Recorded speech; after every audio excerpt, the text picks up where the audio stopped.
O que caracteriza o desaparecimento forçado é exatamente a participação de agentes do Estado, né? No caso do Brasil, nós temos casos que implicam, na verdade, há uma espécie, inclusive, de divisão do trabalho, né, em muitos desses casos, né, envolvendo a participação tanto de policiais, como de milícias, como de traficantes. E, atualmente, as milícias têm sido responsáveis, né, por grande parte de desaparecimentos forçados na zona oeste do Rio de Janeiro, né, e as milícias são grupos, né, que poderíamos chamar praticamente de grupos paramilitares, né, porque são formados ou de policiais na ativa ou de ex-policiais, né.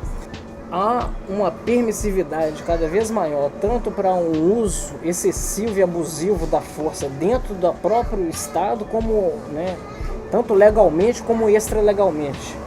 E aí é muito difícil, né, de avaliar, por exemplo, porque o mesmo policial é um policial que opera, né, com a violência dentro do Estado, que ele se vale de um poder, né, do monopólio da violência legal, e ao mesmo tempo transforma isso numa mercadoria política para vender grupos paramilitarmente, por exemplo, fora do Estado. Então acho que tem essa fronteira também aí, eu acho que tem a ver com isso aí, né, com essa porosidade de atuação do Estado, né, que legaliza cada vez mais uma expansão interna da violência e para fora de si mesmo também, do próprio Estado, né. Eu acho que isso serve como um recurso para manutenção de poder, né, de dominação, né. Terror é uma prática de terror exercida para dominar. São práticas de governo, para governar territórios, certas populações, né, embutindo o medo, né, nas pessoas. É um Estado que opera com a exceção, né, sem suspender. O direito continua em vigor, mas ele não tem efetividade nenhuma, né? Então o direito ele pode ser violado o tempo todo, né? Eu acho que essa é a grande novidade. Se a ditadura fez o AI-5 e que dava, por exemplo, poderes ao próprio Estado, hoje a Constituição ela continua em vigor, mas o direito ele perde sua normatividade, né? Então o tempo todo há uma expansão do poder policial, há uma militarização cada vez maior dos territórios, né? E aí o tempo inteiro é esse dilema, né, entre um Estado que age dentro e fora da lei, né? Essa questão essa porosidade da lei e dos ilegalismos ao mesmo tempo, né?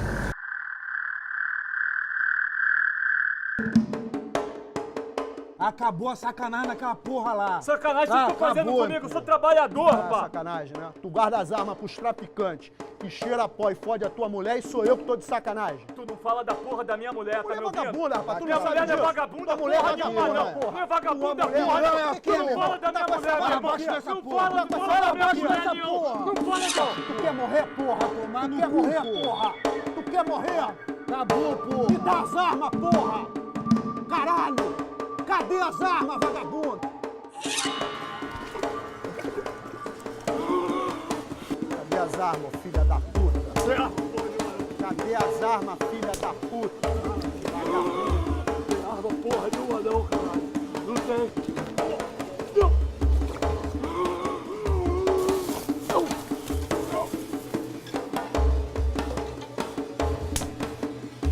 Cadê as armas, filha da puta? Cadê as armas, porra? Acorda, vagabundo.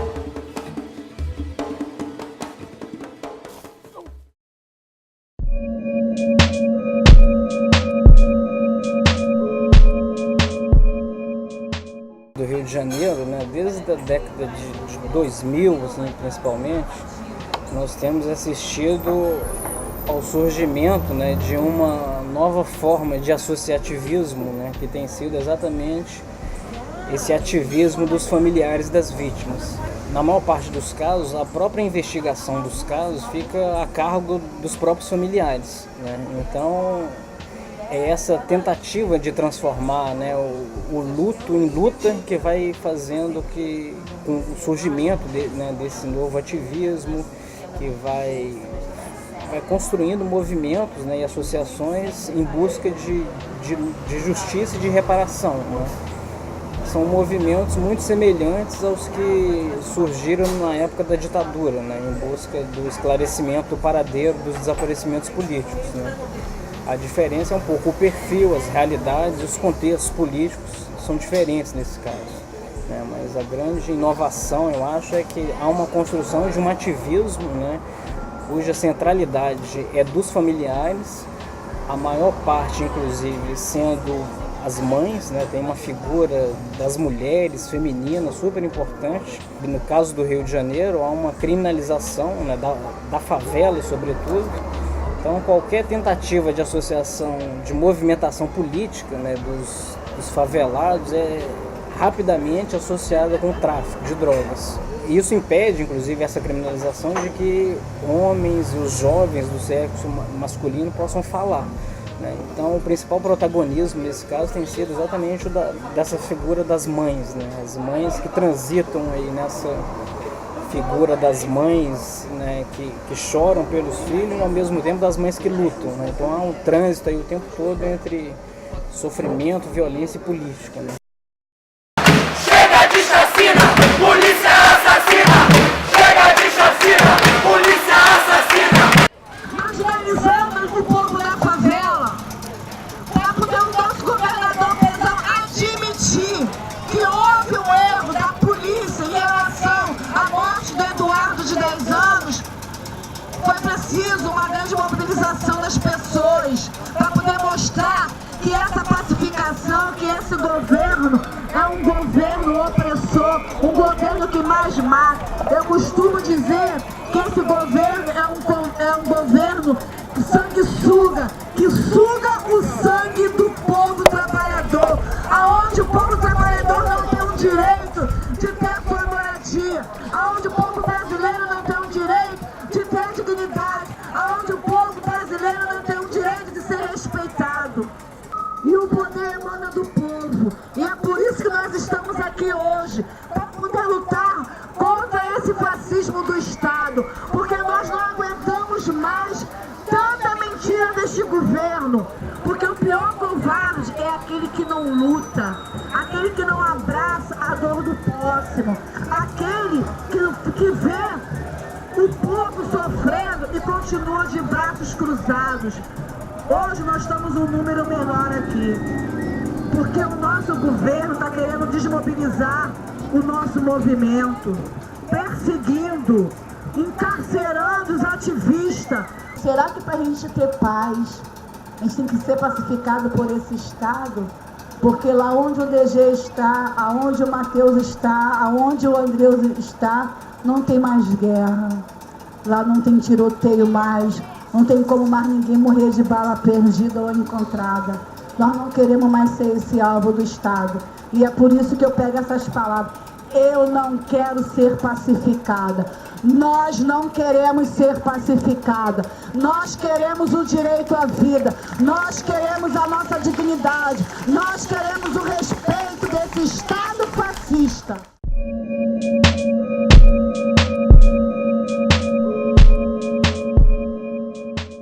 Eu acho que uma grande novidade, né, desses movimentos, dessa questão das emoções, é um tipo de engajamento produzido a partir de próprias experiências, né?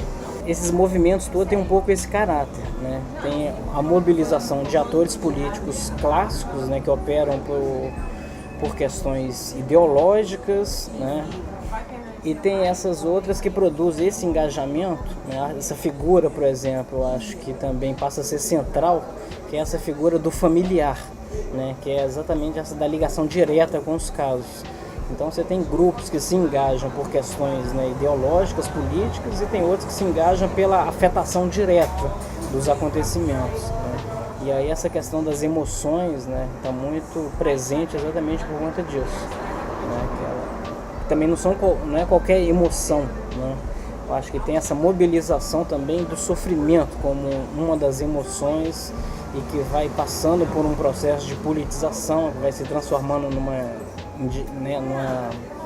indignação e que vai transformando numa causa política.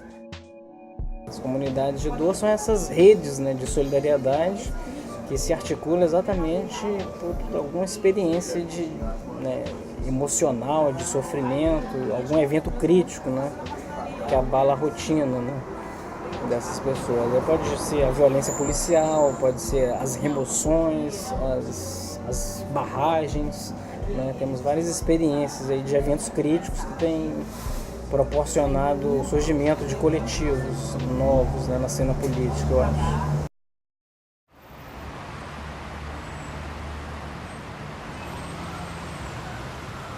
A impunidade ainda paira sobre as mortes de 493 pessoas ocorridas em maio de 2006, a maioria pobres e negros da periferia. Todos os indícios apontam para uma ação efetiva de grupos de extermínio da polícia como forma de retaliação aos ataques do PCC naquele ano. As mães e familiares dessas vítimas de violência policial se uniram em um movimento chamado Mães de Maio. São mulheres que transformaram a dor da perda na luta por justiça e hoje buscam um reconhecimento da sua causa para que o Estado não tire mais vidas em vão. Chega de chacina! Polícia assassina!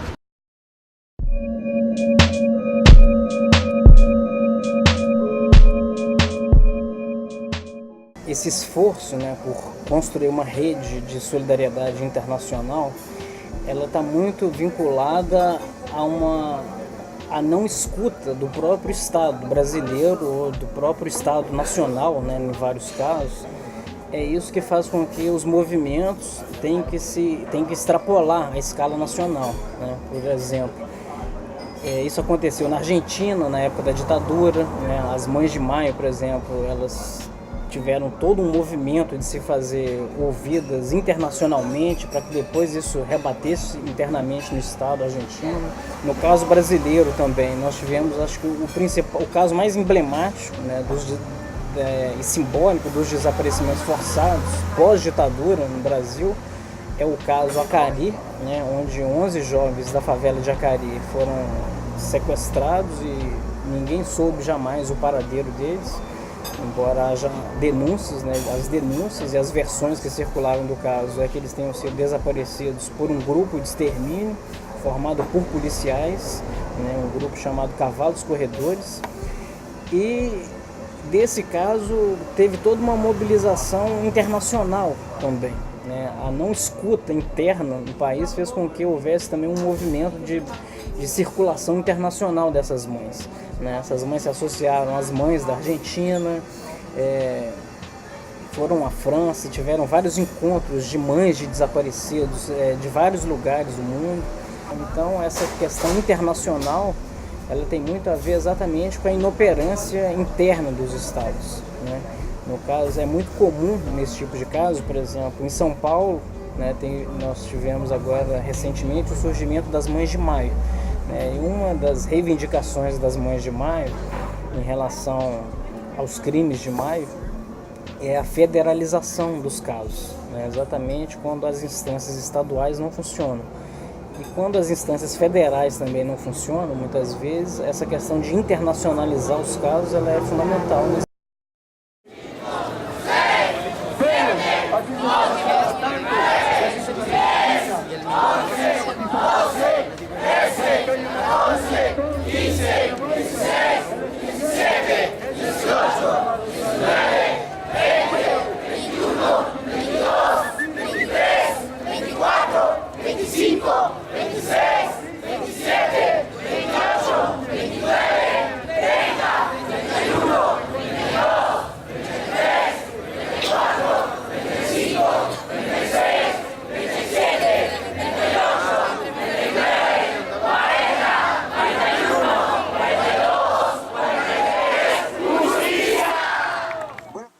Queremos decirles a los padres y madres de los compañeros desaparecidos que no descansen de luchar y no dejen de luchar por la verdad y la justicia para los 43. Su lucha de los familiares de Ayotzinapa es el ejemplo y el alimento que nos dan a quienes queremos verdad y justicia en todos los suelos del planeta. Se dice y se gritan que solo los cabezas grandes saben cómo, que solo con líderes y caudillos, que solo con partidos políticos, que solo con las elecciones. Han sido ustedes y nadie más quienes han puesto la palabra Ayotzinapa en el vocabulario mundial. Ustedes, con su palabra sencilla, ustedes sin más caudillo, todos debemos acompañar en la lucha a los familiares de Ayotzinapa en su búsqueda de la verdad y la justicia, simple y sencillamente porque eso es el deber de cualquier que sea de abajo y a la izquierda. Y decimos acompañar porque no se trata de dirigirlos, ni manipularlos, ni de manejarlos, de usarlos, de despreciarlos. Se trata de luchar juntos con ellos. ¡Ayotzi vive! La lucha sigue. ¡Ayotzi vive! La lucha sigue. ¡Ayotzi vive, vive! La lucha sigue y sigue.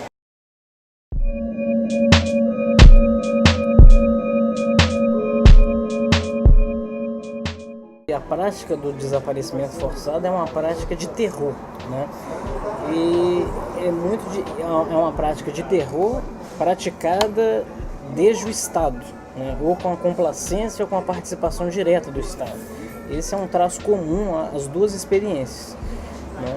E diante do terror é muito difícil, né, num regime de violência, você fazer a denúncia desses casos. Então, um outro traço comum é exatamente a dificuldade, né, dos familiares, dos movimentos de direitos humanos que lidam com essas questões, ocupar o espaço público para poder falar desses casos, né? E tanto no Rio de Janeiro como no México, há essa vinculação, essa problemática também da expansão do crime, né, de modo que o Estado se apropria disso para botar todos esses casos na conta, geralmente, do narcotráfico, né? Os casos que eu tenho acompanhado, por exemplo, no Rio de Janeiro, eles dão conta da participação de 3 agentes fundamentais nesses casos, né? Que a polícia seja agindo oficialmente, né? O exemplo mais paradigmático disso é o caso Amarildo, onde uma UPP quase inteira está envolvida no caso, e mesmo estando comprovada a participação dos policiais, o corpo não apareceu, né? Outra dificuldade é exatamente essa, né, da ausência dos corpos, né? É muito difícil, do ponto de vista do direito penal, você levar esses casos adiante, porque a ausência do corpo é considerada uma falta de materialidade desses crimes, né? Então, a primeira frase que geralmente os familiares, quando vão a uma delegacia registrar um caso desse, é ouvido da própria polícia de que não tem corpo, não tem crime, né? E muitas vezes se negam, inclusive, a fazer, os policiais se negam a fazer o próprio registro dessas ocorrências. São casos que eles circulam na zona dos rumores, né? E eles estão muito associados também, tanto no Rio de Janeiro quanto no México, a questão da existência, né? Essa é uma questão que precisa ser muito mais trabalhada, que é a associação entre desaparecimentos e cemitérios clandestinos, né? O Rio de Janeiro, por exemplo, está repleto de cemitérios clandestinos, né? Recentemente teve uma recomendação do Comitê Olímpico. A prefeitura começou a fazer a dragagem de uma área próximo, uma área da Baía da Guanabara, próximo da área de Ramos. E no meio do processo de dragagem dos rios, apareceram 7 corpos, 7 ossadas, né? E isso aparece muito também no próprio relato dos familiares, né? Eu lembro de uma mãe que eu entrevistei que ela dizia que se quer investigar a questão dos desaparecimentos forçados, é preciso começar dragando todos os rios do Rio de Janeiro, né? No caso do México também, isso parece ser bem... é uma realidade bem próxima, né? Então tem essa questão da dificuldade desses registros, né? No caso do México, por exemplo, segundo dados da Procuradoria da República do México, desde de 2006 a 2014, foram registrados mais de 22 mil casos de desaparecimento forçado. Acho que um ponto fundamental de construção, né, da vinda, do diálogo desses movimentos, é exatamente um esforço na construção de uma causa, né? E esse esforço ele tem a ver no sentido de mostrar que não se trata de casos isolados, trata-se de uma política sistemática do Estado, né, em vários países que tem atuado nesse sentido, né? A gente vê, a cada caso que acontece desse, a gente vê alguma manifestação de alguma autoridade falando que é um caso isolado, né? Nós temos uma coleção de casos isolados que, portanto, não são casos isolados, né? É uma política sistemática.